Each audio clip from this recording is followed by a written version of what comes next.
Today is August the 6th. The time is 1725. This is what's on my mind today, like everybody else. The mass shootings over the weekend. You know, and I'm sorry to say this, but you know, it has happened so often that I don't even really pay attention to it anymore. I mean, sadly. I feel bad for everybody that loses somebody and this kind of stuff. But what bothers me about it is the politicians go absolutely bonkers when this happens. And I seem to recall this stuff has been going on since the late 60s. It's when it kind of started. In the late 60s is when it began. And there's some people are too young to remember this, but there was a guy that went up in a clock tower on a college campus and started popping off college students in the 60s. I was too young. I was born in 64, but that was a pivotal moment in American history because nobody ever did anything like that. And there was all kinds of, why would he do this and this, that, and the other thing. And that was the first one that there was a time I remember when people would say, oh, the guy's going to go up in a clock tower, period. You know, and that was, everybody knew what that meant. And then there was a time where the word postal was used. Oh, he's going to go postal. Now, you haven't heard that term used. And what was that from? Well, there was a period of time where disgruntled U.S. Postal Service workers, several of them over an extended period of time, went out and brought a firearm to work and started shooting up their coworkers. I don't know if that term's used anymore, but I'm sure some of you remember going postal was a term. And then things kind of changed with the Columbine shootings. I think that was really the first one that really started everything going crazy. And I think what's pivotal about Columbine is it put the spotlight on bullying. It put the spotlight on outcast children who behave like adults, like disgruntled adults. And it was also on the eve, if you think about it, of the internet exploding. So now you have people that want to copy Columbine. And there's all kinds of kooky young people. There's all kinds of kooky adults that want to be a copycat, want to outdo the last one. And social media and the online community fosters that more than the president, because it's not the president's fault that people do this kind of stupid stuff. I just want to make a couple quick points. Human beings, look, hatred is part of human nature. The political rhetoric of racism and division, look, this stuff has been around before recorded history. You want proof that it's been around before recorded history? The Neanderthals is proof before recorded history. The Neanderthals. Why is that? Because there are no longer any Neanderthals on the planet. They were a species of human being, Homo neanderthalis. We are Homo sapiens. They were a different species, the different genome. They don't exist anymore. They were perfectly adapted to living during the end of the last ice age.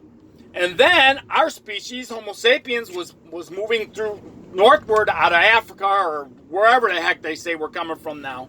And when they encountered Neanderthals, the Neanderthals disappeared. And there's all kinds of questions with paleontologists about what happened to Neanderthals. Well, there seems to be a lot of proof that that Homo sapiens interbred with Neanderthals. Now, let me tell you something. That wasn't. They were not giving Neanderthal women in marriage. I highly doubt that Homo sapiens found Neanderthal women attractive. Okay? And vice versa.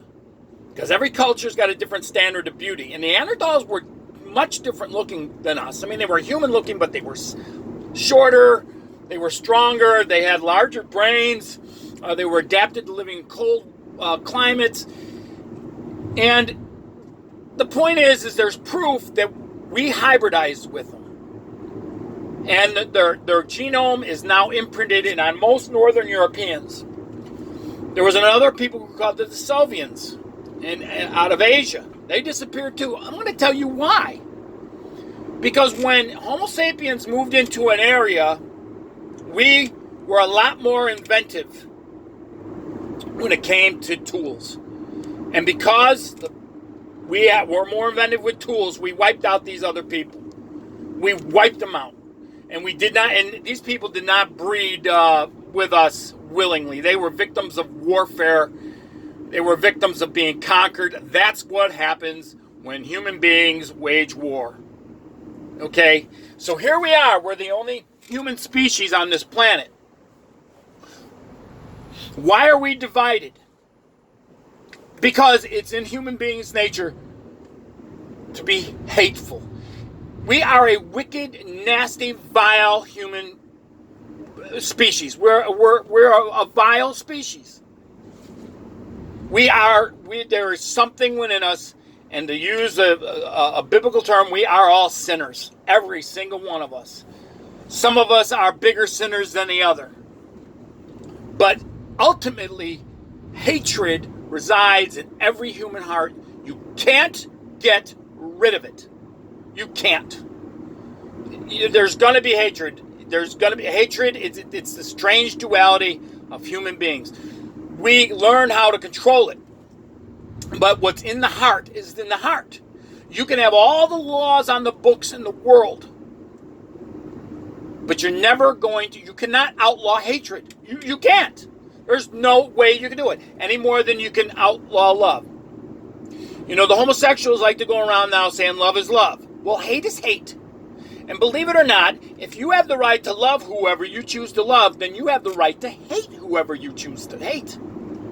Even if it's on racial lines. And I've mentioned this before in other videos.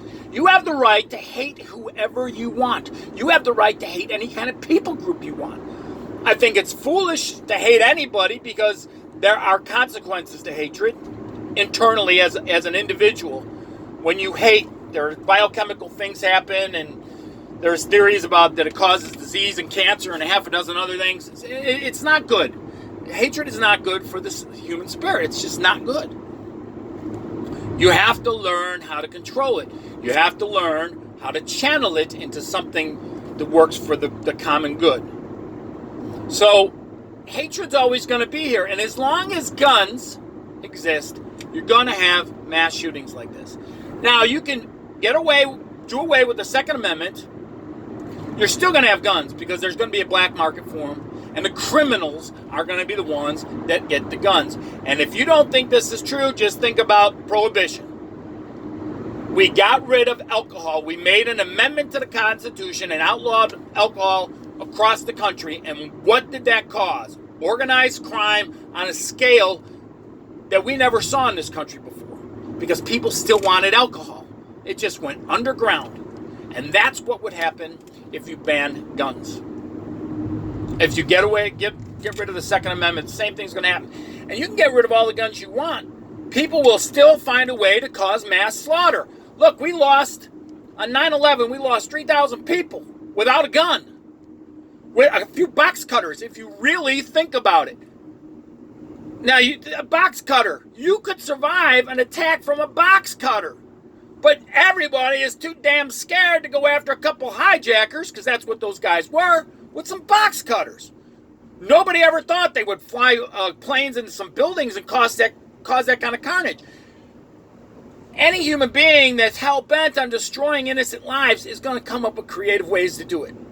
You can go to London where there aren't any guns, and they have a huge problem with people knifing each other, killing each other with knives, and acid. I don't even know where the hell they buy the acid at. They go out and buy acid. You can buy acid for muriatic acid for pools and stuff, but acid must be illegal in London because the acid attacks are just off the charts there. So if people want to cause harm and destruction, they're going to cause harm and destruction. The human heart, when it's bent on it, is going to do it. Now, you know what? I hate a lot of things. But I am not willing to throw away my life to go outside of just talking about hating something. I'm not willing to break the law to satiate my hatred. So, if you hate a particular person or hate a particular group, this is nothing unusual in human nature. It's nothing. And so we do have a president who talks more like a blue-collar worker than anything else. Okay, and if I can understand where people don't like his rhetoric. I don't see anything he says as being racist. If you have people pouring over the border in caravans of 5,000, 2,000, 10,000, that's more like an invading army than it is refugees or anything else. It's ridiculous to just come out and think it's racist because you have a bunch of people coming across the border in the southern border. Well, I'm sorry that everybody on the southern border is Hispanic, more or less. So if you're going to say anything about the border in the south, well, of course, the president's enemies are going to say it's racist. If the same thing was happening in Canada and they were doing the same thing, they would have a real hard time trying to explain it. They really would. If the same thing was going on in Canada.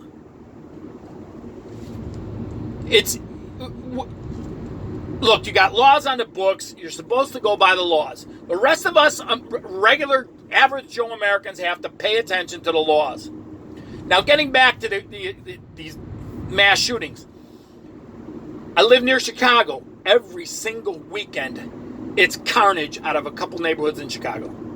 This past weekend, after these two clowns were shooting up people, there were 74 people shot in Chicago. 12 of them died. Now, are these multiple shootings? Yes, there's multiple shooters, not just two. So, two clowns go on a rampage, and it's all of Trump's fault. It's Trump's fault. Every weekend in Chicago, it's carnage like this. Every weekend, it's no joke. The warmer it is, the nicer the weather, the more carnage there is coming out of Chicago. The mayors here are always Democrats. Did Rahm Emanuel get blamed for any of it? No. Does this new one, Lori Lightfoot, get blamed for any of it? No. When Obama was president, did he get blamed for Sandy Hook and the 23 or 24 other mass shootings that happened under his watch? No. So we have a double standard. What's the double standard? Look, if you aren't smart enough to figure out the bullshit that Democrats cause with all of this, I'm wasting my time. I'm wasting my time talking. And I'm preaching to the choir, probably to the 4 people who watch this. But the truth of the matter is, I'm not going to change your mind. You're not going to change my mind. It's that simple. I'm 54 years old. Do you think I'm going to... My thinking and my thought process and how I view the world is not going to freaking change. Now, I have changed in a lot of aspects of certain things over time and so on and so forth. But man, I'm kind of a black and white guy, and I see it as it is, and this is crazy stuff. And I just don't think there's just no way that you are going to change a human heart outside of Christ.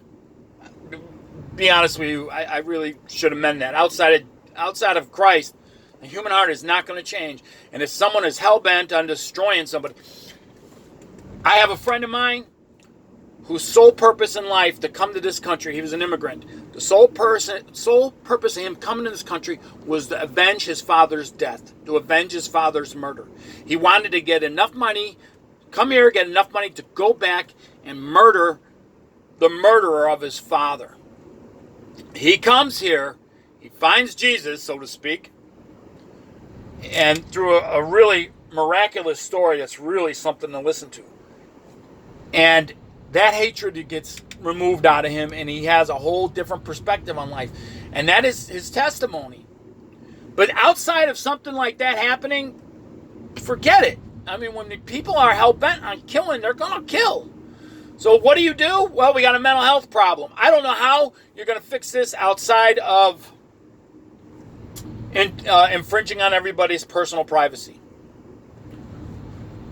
And they made it legal back in the 70s for the right to be crazy. Up until that time, you could lock somebody up for observation without much trouble. But you can't do that anymore.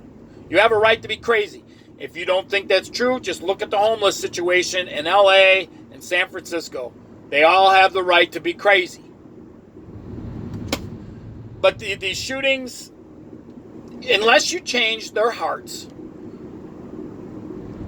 and I hate to say this, but man, the only thing that will really change any of this is people have to get a fundamental understanding of God again. He can't be worked out of the human knowledge system and relegated to foolishness. Because when you have people that behave like this, they have no hope. They have no hope. There is no healing for them, and they don't see any other option but to act out their hatred. And that's really what it comes down to. You can hate a lot of things, and acting out on the hatred generally is not a good thing. You usually break the law if you're going to act out on the hatred. It just depends on what it is. But man, human beings are terrible. And you know what? Everybody has a right to hate whoever they want to hate. I mean, I don't deny that to people. You know, there's plenty of black people that hate white people. There's plenty of white people that hate black people, and everything in between. And you know what? That's human beings. So when you really want to get on this high horse about morality and stuff, just think about the Neanderthals. That's all you got to think about. Just think about those people. A whole different species of human beings wiped out by us. What does that say about our nature?